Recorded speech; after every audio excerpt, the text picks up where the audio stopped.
उन्हें केंद्र सरकार की पीएलआई स्कीम से भी मदद मिलेगी। यानी इस टेक्सटाइल पार्क से बड़ी संख्या में रोजगार का निर्माण होगा। खासतौर पर जो हमारी बहनें बेटियां हैं, उनके लिए अनेक अवसर बनने वाले हैं। साथियों, बीते 12 वर्षों में भारत सरकार की बहुत बड़ी प्राथमिकता आधुनिक कनेक्टिविटी भी रही है। रोड्स हो, रेलवे हो, एयरपोर्ट हो, कनेक्टिविटी के हर मोड़ पर अभूतपूर्व निवेश किया जा रहा है।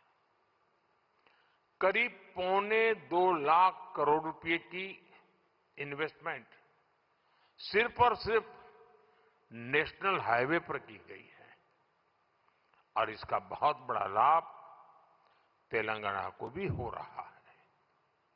बीते 11 वर्षों में तेलंगाना में नेशनल हाईवे का नेटवर्क डबल हुआ है। तेलंगाना और कर्नाटका को जोड़ने वाले नेशनल हाईवे के चौड़ीकरण से बहुत सुविधा होगी। इससे ट्रेवल टाइम कम होगा और किराए भाड़े में भी बचत होगी। साथियों, साल 2014 से पहले अविभाजित आंध्र प्रदेश के लिए 1000 करोड़ रुपए से भी कम का रेलवे बजट होता था।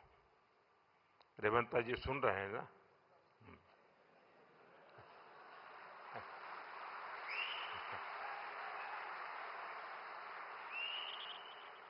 संयुक्त आंध्र के समय रेलवे का बजट 1000 करोड़ रुपए से भी कम था।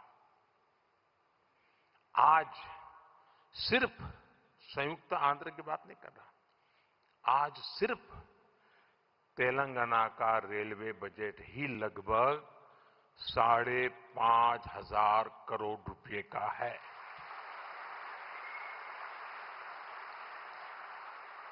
वर्तमान में करीब 50,000 करोड़ रुपए के रेल प्रोजेक्ट्स पर यहां काम चल रहा है। तेलंगाना में 5 वंदे भारत और 6 अमृत भारत ट्रेनें भी चल रही हैं। साथियों, अभी कुछ देर पहले Kazipet Vijayawada multi tracking project के कुछ सेक्शन का लोकार्पण हुआ है। इसके अलावा Kazipet rail under bypass line का भी राष्ट्र को समर्पित की गई है। इन सुविधाओं से सफर भी आसान होगा और ट्रांसपोर्टेशन की गति भी तेज होगी। साथियों, 21वीं सदी की इस दुनिया में बिना ऊर्जा सब काम ठप पड़ जाता है। एनर्जी सिक्योरिटी का क्या महत्व है, ये आज दुनिया का हर व्यक्ति महसूस कर रहा है। इसलिए भारत की एनर्जी सिक्योरिटी पर हमारी केंद्र सरकार अभूतपूर्व निवेश कर रही है। मलकापुर में इंडियन ऑयल के नए टर्मिनल का उद्घाटन इसी दिशा में एक बड़ा कदम है। यह टर्मिनल तेलंगाना की बढ़ती एनर्जी नीड्स को पूरा करेगा, सप्लाई चेन को मजबूत करेगा। साथियों, बीते सालों में सोलर पावर के मामले में भारत दुनिया के टॉप देशों में पहुंच चुका है। पेट्रोल में इथेनॉल ब्लेंडिंग को लेकर अभूतपूर्व काम हुआ है। पहले हमने 100% एलपीजी कवरेज पर फोकस किया। अब हम पाइप से सस्ती गैस पर फोकस कर रहे हैं। सीएनजी आधारित व्यवस्था को प्रमोट कर रहे हैं। ऐसे तमाम प्रयासों के कारण भारत इस बहुत बड़े वैश्विक ऊर्जा संकट का सामना कर रहा है। लेकिन अब आज समय की ये भी मांग है कि पेट्रोल, डीजल, गैस ऐसी चीजों का बहुत संयम से इस्तेमाल करें। जो एनर्जी प्रोडक्ट हम विदेशों से मंगाते हैं, हमें प्रयास करना है कि जितनी जरूरत है उतना ही उपयोग करें। इससे विदेशी मुद्रा की भी बचत होगी और युद्ध के संकट से होने वाले दुष्प्रभाव को भी कम किया जा सकेगा। साथियों, आज तेलंगाना का युवा नए सपने देख रहा है। यहां का किसान नई उम्मीदों के साथ आगे बढ़ना चाहता है। यहां के उद्योग, यहां के एमएसएमई, यहां के स्टार्टअप सब एक विकसित तेलंगाना के निर्माण में अपनी भूमिका निभाना चाहते हैं, क्योंकि तेलंगाना विकसित होगा तो भारत विकसित होगा। मैं तेलंगाना के हर परिवारजनों को ये भरोसा दिलाता हूं कि आपके सपने पूरे करने के लिए केंद्र सरकार ही इससे भी और तेज गति से काम करती ही रहेगी।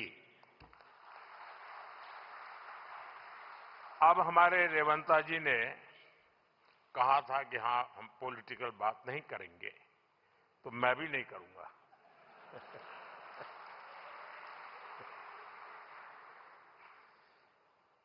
और इसलिए नॉन पॉलिटिकल बात मैं रेवंता जी से कहूंगा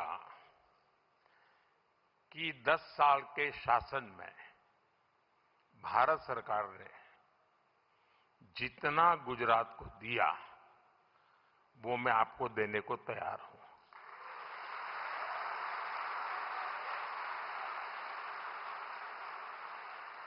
लेकिन मेरी जानकारी से मैं आपको बता देता हूं कि जैसे ही मैं ऐसा करूंगा, आपको जो अभी मिल रहा है वो आधा हो जाएगा।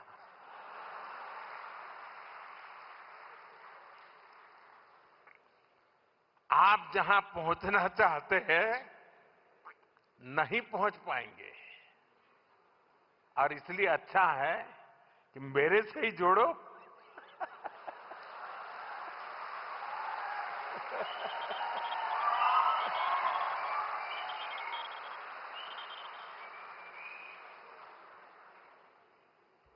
साथियों, हमारा एक पक्का विश्वास है कि तेलंगाना के और देश के तेज विकास का प्रमुख केंद्र है।